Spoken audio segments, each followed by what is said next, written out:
Siang, Pak. Di sini saya akan menjelaskan rang- rangkuman dari manajemen koperasi.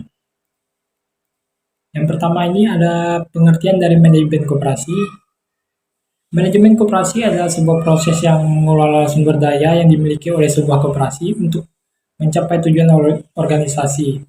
Sumber daya yang dimaksud meliputi sumber daya manusia, sumber daya alam, dan sumber daya finansial. Berikutnya ada fungsi manajemen koperasi. Yang pertama ini mengkoordinasikan sumber daya.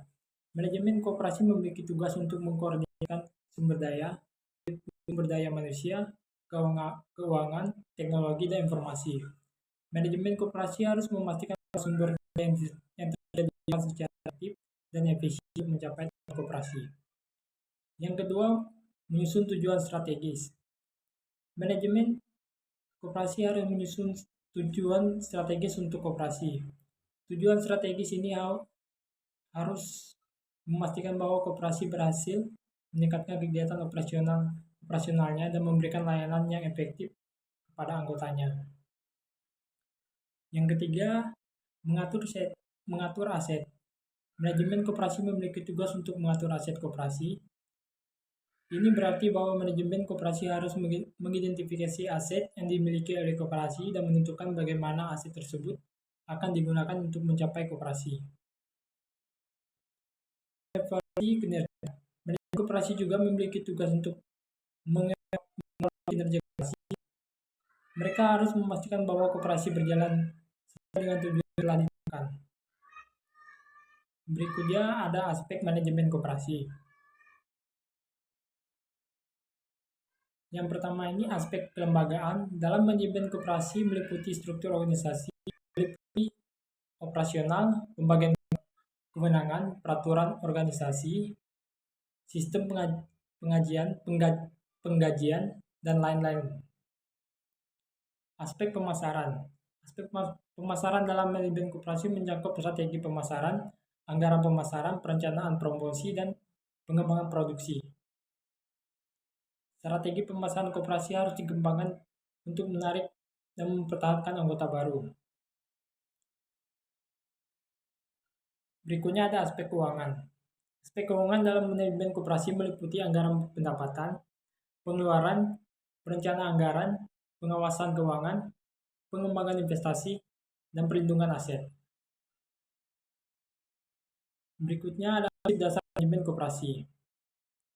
Yang pertama, prinsip demokrasi. Yang kedua ada prinsip keadilan. Yang ketiga, prinsip solidaritas. Yang keempat, prinsip anggota bebas. Yang kelima, prinsip pengawasan. Yang keenam, prinsip ekonomi. Dan yang ketujuh, prinsip kepemimpinan.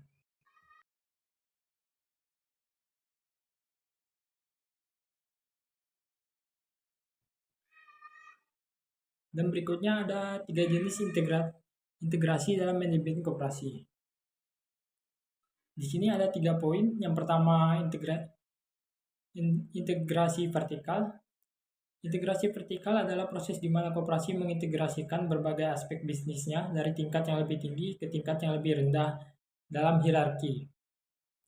Yang kedua ada integrasi horizontal.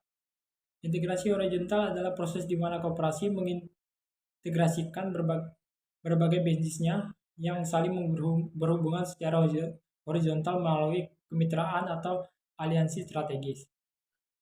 Yang ketiga, paralelisasi. Paralelisasi adalah proses di mana koperasi mengintegrasikan berbagai kegiatan operasionalnya secara paralel untuk meminimalkan biaya operasional dan mencapai tujuan yang diinginkan.